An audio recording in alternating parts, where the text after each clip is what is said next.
Hello everyone, and welcome back to another video from Roller Coasters USA. My name is Evan Lanning, and I'm the creator of this new YouTube channel. Recently, a brand new roller coaster called Falcons Flight, which is located at Six Flags Qiddiya City out in Saudi Arabia, just opened, and Falcons Flight is now the new tallest, fastest, and longest roller coaster ever built. And in this video, I want to react to the POV of it, and also give you some of my thoughts about the ride, just judging off the POV and what I think of it.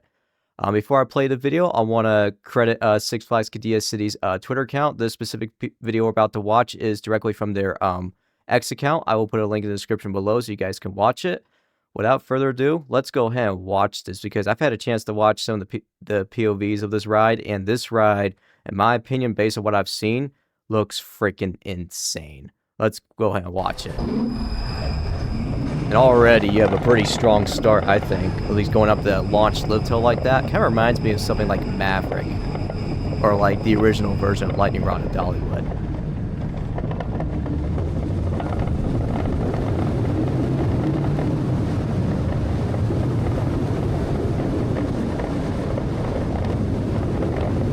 Not a whole lot going on, but I will say that wave turn right there looks kind of interesting.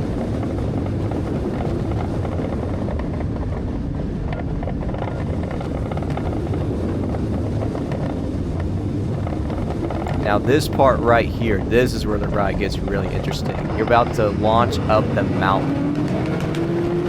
Also those fireworks.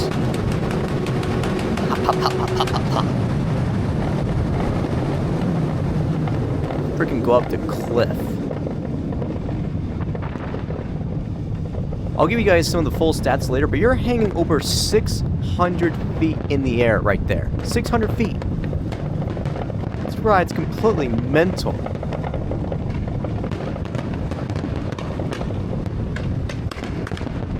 This next part, though, is where the ride really starts kicking into high gear. You already thought it was crazy just going up a mountain like that. This next part is going to get insane.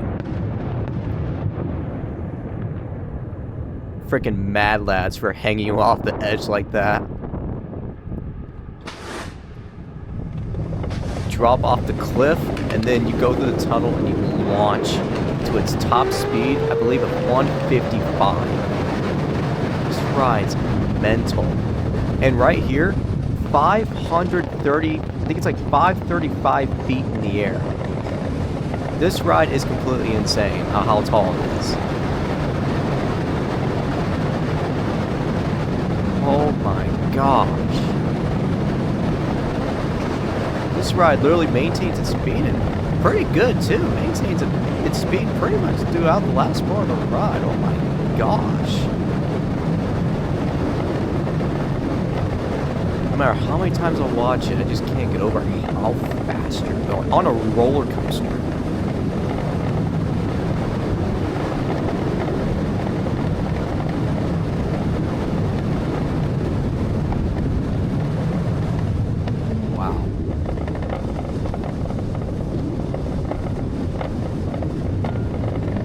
Alright, well that's the end of that. Alright, let me give you the full stats of this ride. 640 feet in the air. You reach a top speed of 155 miles an hour. 14,000 feet of track. Put that in perspective, this ride is nearly 3 miles long. A mile is it's a little over 5,000 feet. It's probably like 2.5 to almost 3 miles long. This ride is insanely long. You have a 519 foot a drop of 519 feet, and then the tallest freestanding element on a coaster, 535 feet, which is that hill that went up right after it came down the cliff.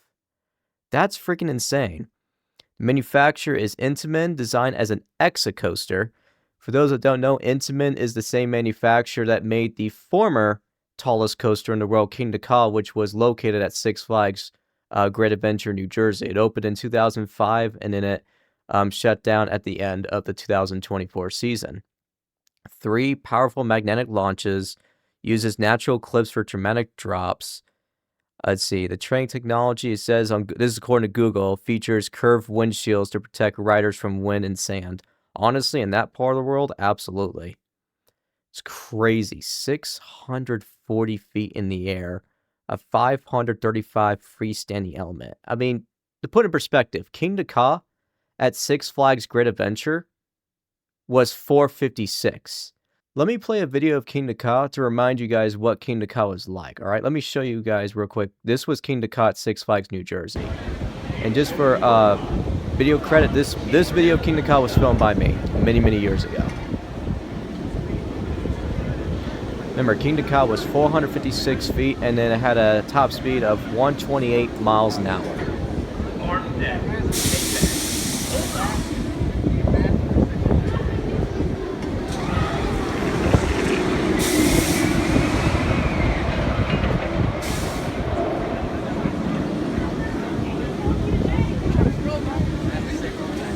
Way up there.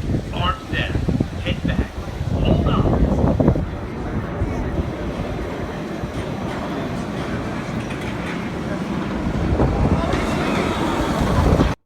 Okay, I'm going to rewind for a second. I think that's good. Okay. Let me put this on full screen for a minute. Okay, that was Kingda Ka. Remember, 456 feet. Okay, on Falcons Flight, the part where you go up the cliff, and the big, hill after you come down the cliff, both of those moments are taller than that. Remember that, that hill, that airtime hill after you come down the cliff where you launch to its top speed is 535 feet. And then at the top of the cliff, I think it's 640 feet. At least that's its maximum height, so I'm assuming that's at the top of the cliff. Both of those moments are taller than Kingda Ka, which was only 456 feet. That should really put into perspective just how insanely tall Kingda Ka was. Okay, what they did at Six Flags Qiddiya City, those guys over there are completely mental. Intamin is completely mental. And even though I'm not even British, man, I think it's kind of funny that they use that word, though, because that's exactly the word I'm thinking of. They are completely mental and insane for making a roller coaster that insanely tall. So what are my final thoughts on Falcons Flight, just judging off the POV? Again, just judging off the POV. Again, I've never been on it before. Just judging off the POV. It looks like a very solid roller coaster. Very solid ride. I'd say the first little part of it, like before the launch where it takes you up the cliff, looks okay. I would say the launch up the cliff is where things really get exciting. And of course, coming down the cliff and speeding up to its top speed and going over the 500, foot, hill, that's where the ride really starts kicking into high gear. And just watching it maintaining its speed throughout the last little part of the ride was just mind-blowing. It's crazy that a coaster like this, again, just even exists. I remember when it was first announced many years ago, and now finally, this is a real video of Falcons Flight, and people have now ridden it. For what I've seen, people overall seem to be really liking it, at least from the people that actually have ridden it, from what I've heard. Now, I will say, would I love to ride this coaster? Yeah. Would I be able to? Would I be able to go over there and ride it? I don't know. I mean, part of me doesn't really want to go over to the Middle East. You want my honest opinion? I'm not sure if Middle East is really a part of the world. I'm not sure if I would want to visit, but I would say, though, if I had to go to that part of the world, that'd be like the only thing I would want to do. But I would say, though, this ride, though, looks freaking insane. Well, everyone, that will basically end the video. If you guys liked what you saw, feel free to subscribe to the YouTube channel. I'm also on Twitter as well. And I will catch you guys in the next video.